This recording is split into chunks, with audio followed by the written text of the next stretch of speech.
Hi, hello, my name is Eric, not real Eric. In this video, I'm going to show you how to use your original Nintendo 64 controller on the Nintendo Switch 2. Before we get into the video, something to take note. This method will use two third-party adapters, as there currently is no official means through Nintendo to use your official N64 controllers on the Nintendo Switch 2. What Nintendo does offer, however, is their own wireless version of the Nintendo 64 controller for their Nintendo Switch and their Nintendo Switch 2 systems. The controller goes on sale on Nintendo's website for $50. It's wireless, can be connected via USB-C, and I believe even works on Steam. The caveat is you must be a current Nintendo Switch Online subscriber in order to order it. The controller works pretty well. The analog stick is great, the buttons have a nice click, and it's a very good remake of that OG controller. However, it's probably not the original controller that you first used to experience 3D gaming for the first time. What I am interested in is using original Nintendo 64 controllers on the Nintendo Switch 2, including my original Atomic Purple all the way from 1999. In order to make this whole process work, we'll be needing two adapters. The first adapter we'll be needing is the 8BitDo GBros adapter. It is currently going on sale at the time of this writing on Amazon for $25. The second adapter we will be needing is the RAFnet N64 to Wii/GameCube adapter. The adapter is available to purchase on the RAFnet website for $25. With both of these adapters, you will be able to play your Nintendo 64 controllers on the Nintendo Switch 2. Something to note. Back in June 2025, 8BitDo went ahead and pushed out a new software update giving the GBros adapter Nintendo Switch 2 compatibility, so go ahead and update that adapter. For setup, here's what we're going to need. Make sure you have two AA batteries installed on the inside of your GBros adapter. Once you've gone ahead and installed those two batteries, let's go ahead and turn to the front of the adapter. Here you can see we have four buttons. We have a green button, which functions as the capture button, a red button, which will function as our home button, we have a switch and Windows knob, and lastly we have a yellow button, which functions as our sync button. What we're going to do now is go ahead and turn on the adapter by pressing this red button with a heart on it, and then quickly press and hold the yellow sync button.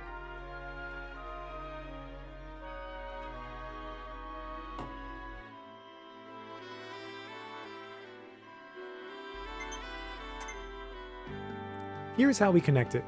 Take your GBros adapter. On one end, you can see that we have the GameCube ports. On the opposite end, we have Wii Remote ports. Let's focus on the end with the GameCube ports. Now that we have our GameCube port, let's go ahead and take our RAFnet adapter and plug it right in. On the opposite end on the RAFnet adapter, you will see that we have N64 ports. Now we can take our N64 controller and plug it in. And now we have connection. The first thing to do was test the inputs on this N64 controller. The A and the B buttons mapped correctly, but the C buttons don't because the C buttons are actually mapped to the second control stick.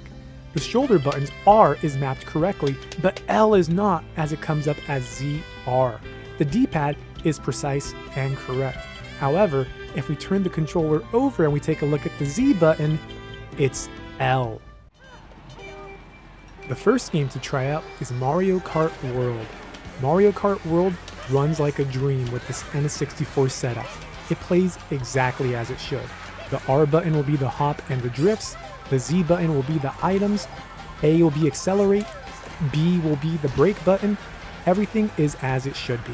The only thing you're missing out on is because the N64 controller doesn't natively hold a Y or X button, you were unable to look backwards. However, if you grew up playing Mario Kart 64, this is as close to one-to-one as it could be to those old school controls.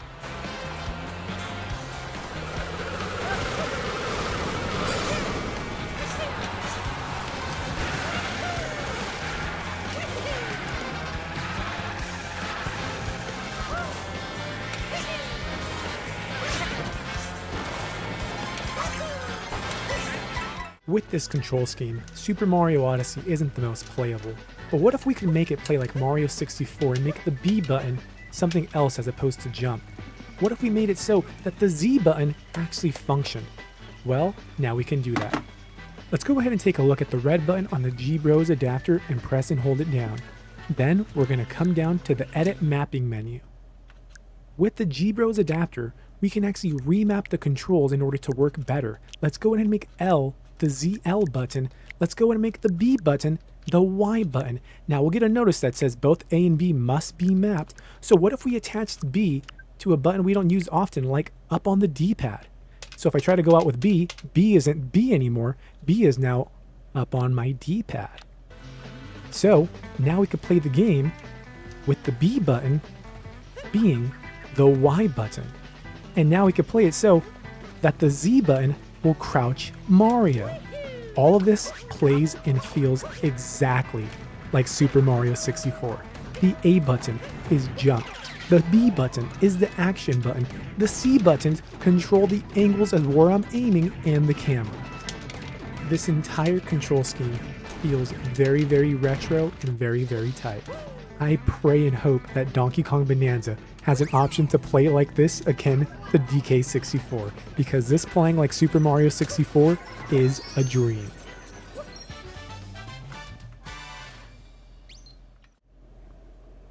The Legend of Zelda Breath of the Wild is a little bit trickier. What if it were possible to make it play like Ocarina of Time or Majora's Mask?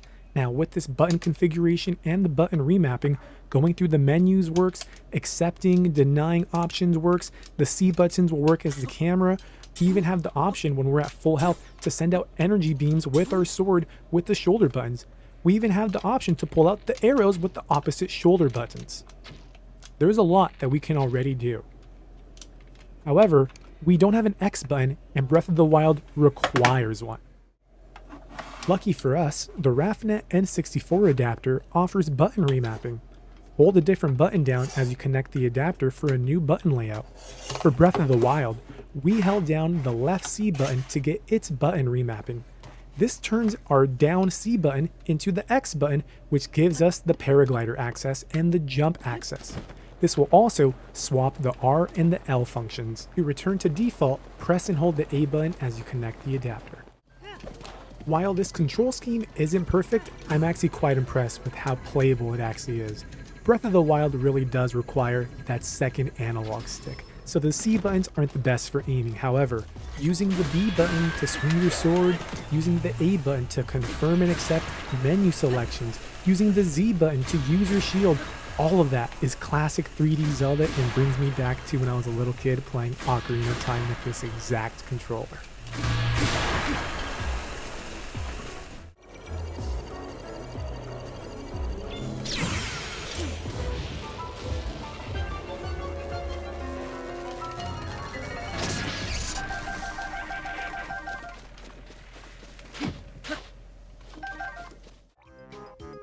Of course, we were going to try the Nintendo 64 controller on the N64 app on Nintendo Switch Online. In this case, we're using the RAFnet default button remapping by holding down the A button when we connected the controller. Banjo-Kazooie works near perfect with the A, B button, the C button, and the R button all functioning exactly as they should. However, the only thing that doesn't map correctly is the Z button.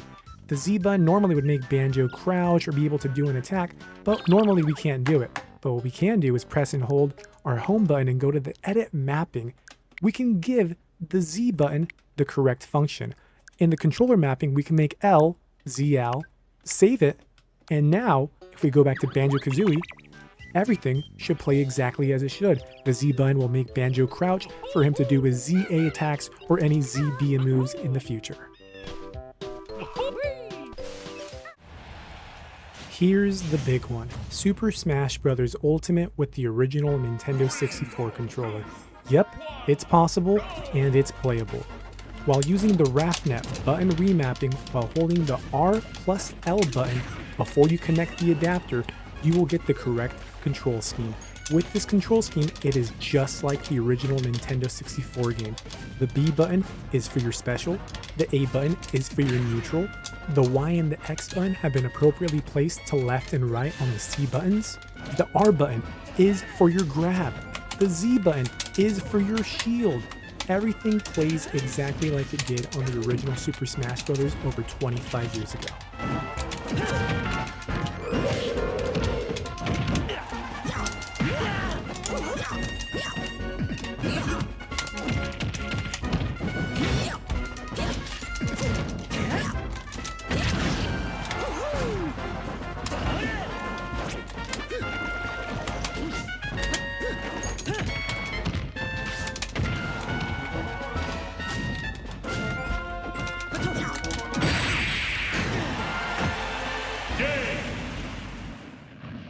if you have an old Nintendo GameCube controller adapter which was sold for the Wii U and Nintendo Switch, that will also work for this configuration.